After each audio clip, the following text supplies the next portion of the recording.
নেতাকর্মী উপস্থিত যারা রয়েছে তাদের হাতে হাতে দলীয় পতাকা, হাতে হাতে দেশের পতাকা এবং কারো কারো হাতে হাতে নানান প্লেকারে দলের প্রতিষ্ঠাতা প্রয়াত রাষ্ট্রপতি জিয়াউর রহমানের ছবি, বিএনপি চেয়ারপারসন বেগম খালেদা জিয়ার ছবি। সেই সঙ্গে রয়েছে ধানের শীষ প্রতীক, অর্থাৎ বিএনপির যেই প্রতীক ধানের শীষ, যেটি আগামী নির্বাচনে অর্থাৎ আসন্ন দিনে সবচেয়ে গুরুত্বপূর্ণ ঘটনা, সেই প্রতীক নিয়ে হাজির হয়েছেন তারা।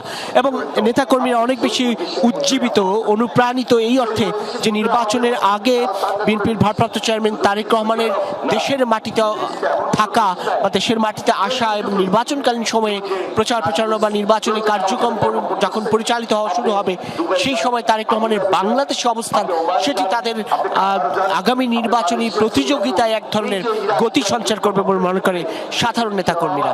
এবং এই নেতাকর্মীদের অর্থাৎ আজকের দিনে যারা এখানটায় উপস্থিত রয়েছেন তারা কিন্তু দেশের নানা প্রান্ত থেকে আসা, যেটি বারবার উল্লেখ করতে হয়। এই মুখগুলো দেখতে কেউ আসলে সুনির্দিষ্ট করে বলতে পারবে না যে সে এই দলের নেতাকর্মী, কেননা এখানে তরুণ রয়েছে, তরুণ ছাত্র মুখ রয়েছে, এখানে প্রবীণ রয়েছে, এখানে নারী রয়েছে, এখানে বিভিন্ন বয়সী মানুষ যেমন রয়েছে, শ্রমিক রয়েছে, কৃষক রয়েছে, নানান ধরনের পেশাজীবী মানুষের এক ধরনের সম্মিলন ঘটেছে। এই মানুষগুলো আসলে উৎসাহ নিয়ে তাদের এক ধরনের আকাঙ্ক্ষার প্রতিফলন ঘটাতে এখানে উপস্থিত হয়েছেন, যেটি বারবার উল্লেখ করতে হয়।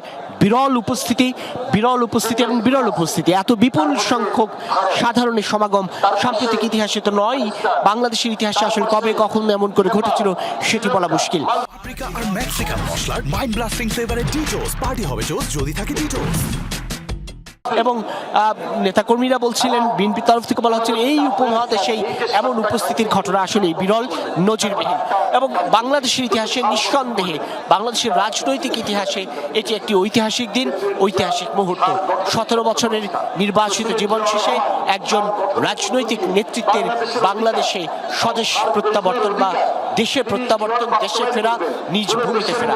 এই ফেরার সঙ্গে অনেক কিছু আসলে জড়িয়ে আছে, যেমন সর্বশেষ অভ্যুত্থান জড়িয়ে আছে ভীষণভাবে, কেননা এই অভ্যুত্থানের মধ্য দিয়ে এই পতিত সরকারের পতন ঘটেছিল, যেই সরকারের নানান ধরনের বিধিনিষেধের বেড়াজালে পড়তে হয়েছিল বিএনপির ভারপ্রাপ্ত চেয়ারম্যান তারেক রহমানকে। এমনকি তার বক্তব্যের সম্প্রচারেও নিষেধাজ্ঞা ছিল, দেশে ফেরার নিষেধাজ্ঞা তো ছিলই।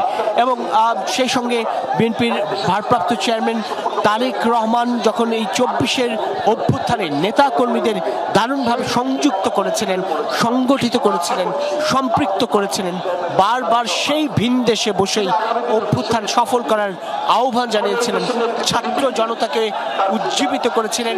ছাত্রদল, যুবদল, স্বেচ্ছাসেবক দল কিংবা বিএনপি তার পুরো সংগঠনগুলোকে সংগঠিত হয়ে সক্রিয়ভাবে রাজপথে থাকার আহ্বান জানিয়েছিলেন। সেই নেতা যখন ফিরছেন তখন অভ্যুত্থানকে বারবার মনে করছে বিএনপির এই উপস্থিতি। এবং 36 জুলাই এক্সপ্রেসওয়েতে যখন এই আয়োজন, তখন নিঃসন্দেহে সেটিও এক ধরনের সংযুক্তি। নেতাকর্মীরা বলছেন সেই অভ্যুত্থানে তাদের যে ত্যাগ হয়েছে, কেবলমাত্র বিএনপিরই প্রায় 7 শতাধিক নেতাকর্মীর মৃত্যু ঘটেছিল, ছাত্র দলের 4 শতাধিক ছাত্রের প্রাণ হারানোর ঘটনা ঘটেছিল এই সর্বশেষ জুলাই আন্দোলনে। এর ফলে সেই জুলাই আন্দোলনের অন্যতম কুশীলব তারেক রহমান যখন বাংলাদেশে আসেন, তখন সেটি একটি বড় ধরনের অনুপ্রেরণা বা বড় ধরনের গতি সঞ্চার করে এবং উদাহরণ হয়ে থাকে।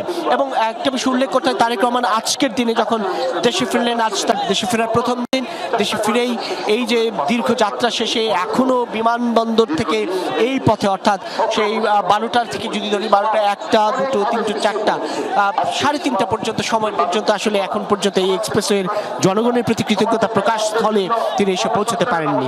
এত বিপুল স্রোত মানুষের ভালোবাসায় আপ্লুত হয়ে শুভেচ্ছা গ্রহণ করতে করতে স্বাগত জানানো মানুষের ভিড় ঠেলে তার এখানে আসতেই সময় লাগছে। এরপর তিনি এখান থেকেই বক্তব্য শেষেই চলে যাবেন এভারকেয়ার হাসপাতালে, যেখানে তার মা বিএনপি চেয়ারপারসন বেগম খালেদা জিয়া, দেশের সাবেক প্রধানমন্ত্রী, বিএনপির যিনি হাল ধরেছিলেন দলের প্রতিষ্ঠাতা জিয়াউর রহমানের প্রয়াণের পরপরই সেই 1981-তে, এবং সেই BNP chairperson chairperson Begum Khaleda জিয়াকে দেখতে যাবেন, তিনি মাকে দেখতে যাবেন, মায়ের শয্যা পাশে থাকবেন খানিকটা সময় এবং বেশ খানিকটা সময়। সেটি এই রাজনৈতিক জীবনের বাইরে ব্যক্তিগত জীবনের একটা অন্য রকম আবেগ আপ্লুত মুহূর্ত বা আবেগময় মুহূর্ত। সেখানে তিনি খানিকটা সময় পার করে মায়ের স্বাস্থ্যের খোঁজ খবর নিয়ে চিকিৎসকদের সঙ্গে আলাপ শেষে তিনি আবার এই এক্সপ্রেসওয়ের মুখ দিয়ে, অর্থাৎ এবারকার হাসপাতাল থেকে বেরিয়ে বসুন্ধরা কনভেনশন সেন্টারে সেই সামনের সড়ক ধরেই তিনি আবার কাকুলি হয়ে গুলশানে ফিরবেন। এবং গুলশানে এখন পর্যন্ত যেটুকু আমরা জানতে পেরেছি তার জন্য নির্ধারিত যে বাসা ছিল 196 রং বাসাটি, সেখানে হয়তো তিনি নাও উঠতে পারেন, যদিও সেই বাসার সম্পূর্ণ কার্যক্রম সম্পন্ন হয়েছে। তিনি তার মায়ের সেই বাসভবন ফিরোজাতেই তিনি উঠতে পারেন, সেখানে তিনি রাত্রি যাপন করবেন। আগামীকাল শুক্রবার বাদ জুমা তার দুটি কর্মসূচি রয়েছে। প্রথমটি হচ্ছে তিনি বাদ জুমা তার বাসা থেকে বেরিয়ে তিনি বিএনপির প্রতিষ্ঠাতা প্রয়াত রাষ্ট্রপতি জিয়াউর রহমান, যিনি তারেক রহমানের বাবা, সেই জিয়াউর রহমানের সমাধিতে শ্রদ্ধা জানাবেন, যেটি শেরে বাংলানগর জিয়া উদ্যানে রয়েছে। সেই জিয়াউর রহমানের সমাধিতে শ্রদ্ধা জানানো শেষে তিনি ছুটে যাবেন সেই মহান মুক্তিযুদ্ধে বীর শহীদদের প্রতি শ্রদ্ধা জানাতে জাতীয় স্মৃতিসৌধে শ্রদ্ধা জানানোর শেষে তিনি আবার ফিরে আসবেন গুলশানে। সেটি দ্বিতীয় দিনের কর্মসূচি।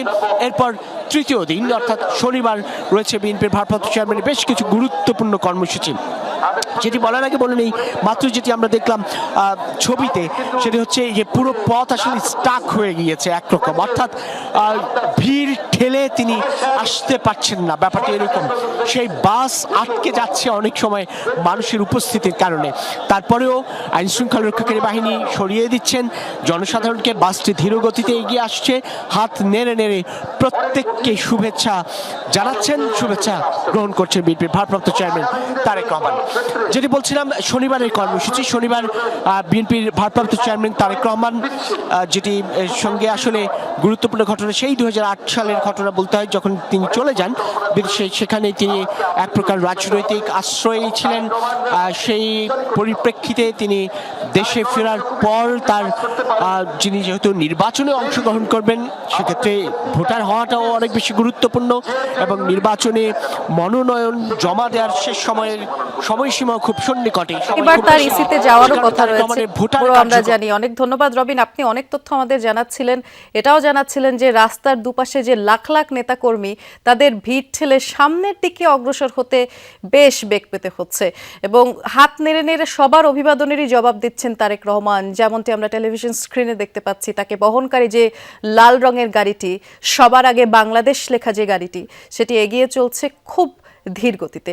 300 ফিট সড়কের যেই গণসংবর্ধনা স্থল, যেটিকে জুলাই 36 এক্সপ্রেসওয়ে নামে আমরা এখন জানি, তার খুব কাছাকাছি পৌঁছে গেছেন তারেক রহমান এবং তিনি পৌঁছেই সেখানে বক্তৃতা দেবেন। তবে এখানে পৌঁছাতেই বেশ বেগ পেতে হচ্ছে, কারণ 12টা থেকে এখন 3টা 18 মিনিট বাজে, প্রায় 3.5 ঘন্টার মতো সময় পেরিয়ে গেছে। এই মানুষের ভিড় অতিক্রম করে সামনের দিকে যাওয়াটাই দুষ্কর হয়ে যাচ্ছে বলাই চলে।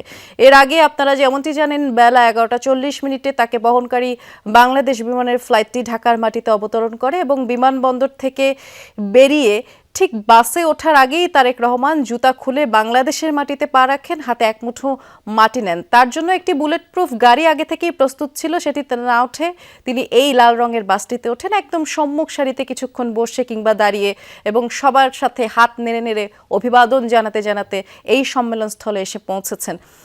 এর আগে গতকাল তারেক রহমান তার স্ত্রী ডাক্তার জুবায়েদা রহমান এবং কন্যা জাইমা রহমানকে নিয়ে লন্ডনে হিথ্রো বিমানবন্দর থেকে রওনা হন এবং লন্ডন বিএনপির কয়েকজন নেতাও তার সাথে ছিলেন। ইতোমধ্যে তার স্ত্রী এবং কন্যা তার গুলশানের বাসায় অবস্থান করছেন, পৌঁছে গেছেন কিছুক্ষণ আগে, সে খবরও আমরা জানি।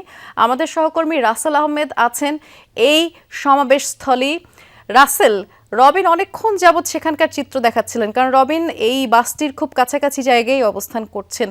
এত মানুষের ভিড় এবং তাদেরকে যে সরিয়ে সামনের দিকে আসবে, তাতে নিরাপত্তা বাহিনীর লোকজনকেও দেখতে পাচ্ছি বেশ বেগ পেতে হচ্ছে। সময় আসলে পেরিয়ে যাচ্ছে এবং মায়ের সাথে দেখা করার যেই আকাঙ্ক্ষা কিংবা যেই সময়ের অপেক্ষায় সবাই আছেন, সেটিও আস্তে আস্তে পেরিয়ে যাচ্ছে। বলা চলে সেই দুপুর পেরিয়ে বিকেল হয়ে যাচ্ছে। আপনি এই মুহূর্তে কি অবস্থা দেখছেন? বাসের কাছাকাছি যেই দৃশ্য, সে সম্পর্কে একটু বিস্তারিত করে আমাদেরকে জানাবেন রাসেল।